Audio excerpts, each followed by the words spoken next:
নমস্কার বন্ধুরা, ফিরে এলাম আবার একটা নতুন ব্লগ নিয়ে। অনেক দিন পর।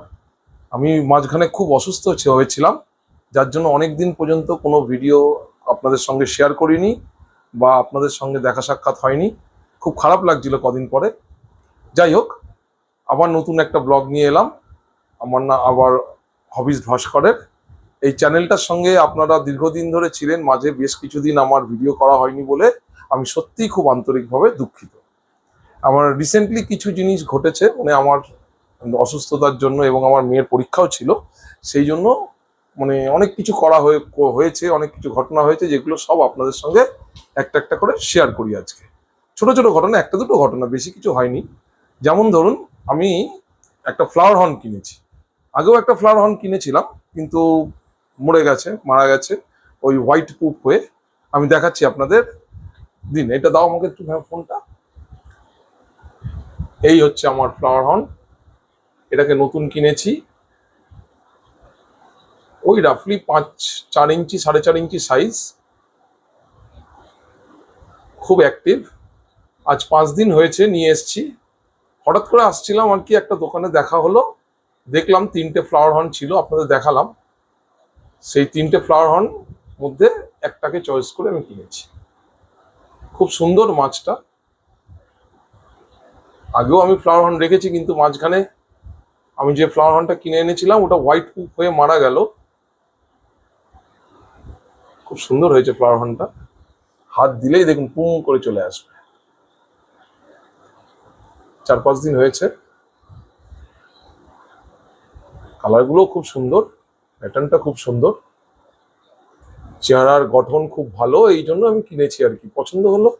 এবার ফ্লাওয়ার হর্ন তো বিভিন্ন জাতের হয়, আমি অত শত জানি না, কিন্তু পছন্দ হলো। যেটা মেন হচ্ছে, দেখুন আমার এটা হবি, আমার যেটা পছন্দ হলো আমি কিনলাম। এর মাথাটাও বেশ বড়, যার জন্য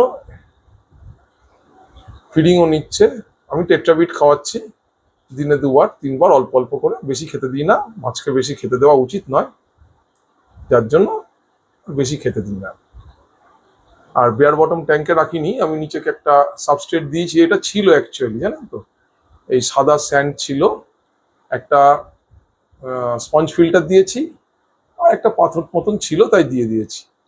সবাই বলে বেয়ার বটমে রাখতে, আমি বেয়ার বটমে নিজের একটা শৌখিন জিনিস, বেয়ার বটমে রাখতে বড় বিরক্তিকর লাগে, যার জন্য বেয়ার বটমে আমি রাখি। মানে খালি ট্যাঙ্কে শুধু একটা মাছ কেমন একটা বিরক্তিকর বিচ্ছিরি টাইপের, যার জন্য আমি এটাকে রাখিনি। সুন্দর হয়েছে মাছটা, একটাই রাখা যায়, তাই আমি একটাই রেখেছি। একটাই কাপাকাপি। এই দেখুন, হাত দেখালেই চলে আসে, ঘরে ঢুকলেই একদম সঙ্গে সঙ্গে কাছে চলে আসে। খুব সুন্দর হয়েছে মাছটা, দেখুন। আপনারা কমেন্টস করে বলবেন কেমন হয়েছে। টিউবলাইটে গ্লেয়ারটা আসছে, আই এম সরি। আর এটা একদম রেখেছি না, এই একদম ওপরে আপনাদের দেখাচ্ছি। এই যে আমার ট্যাঙ্কের র্যাকটা, এই র্যাকটার একদম ওপরে টঙে রয়েছে এটা।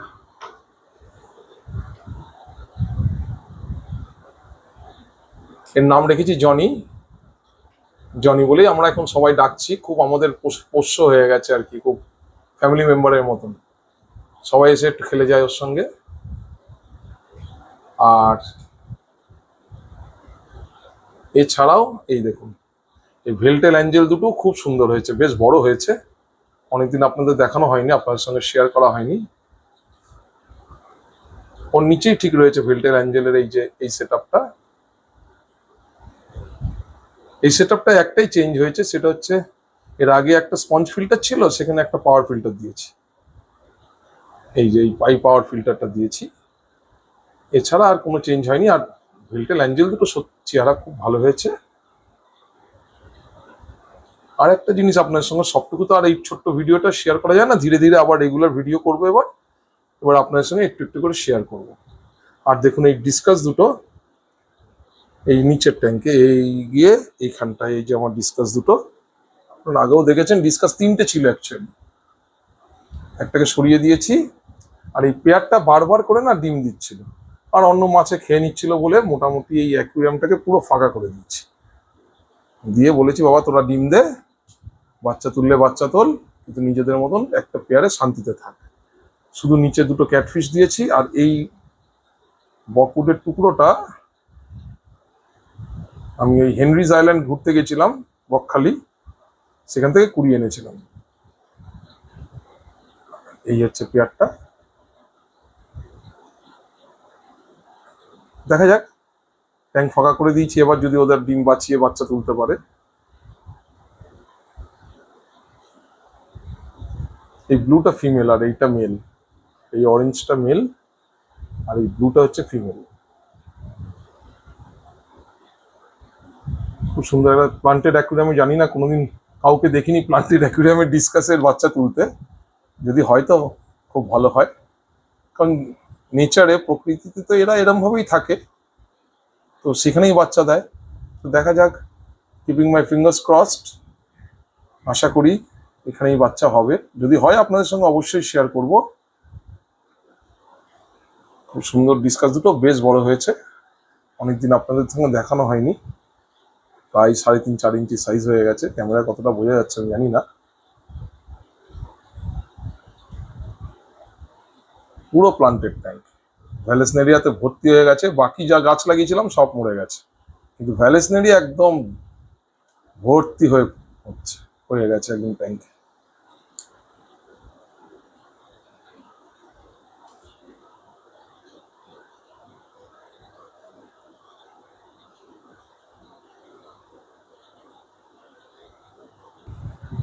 ব্যাস এইটুকুই আপনাদের সঙ্গে শেয়ার করলাম। আর যা যা পরিবর্তন হয়েছে আপনাদের সঙ্গে ধীরে ধীরে শেয়ার করব। আবার ফিরে এলাম আপনাদের সঙ্গে, এবং বলবেন ভিডিওটা কেমন লাগলো। সবাই আপনারা ভালো থাকবেন। কলকাতায় ভীষণ গরম পড়ছে এবং নাকি খুব গরম পড়বেও।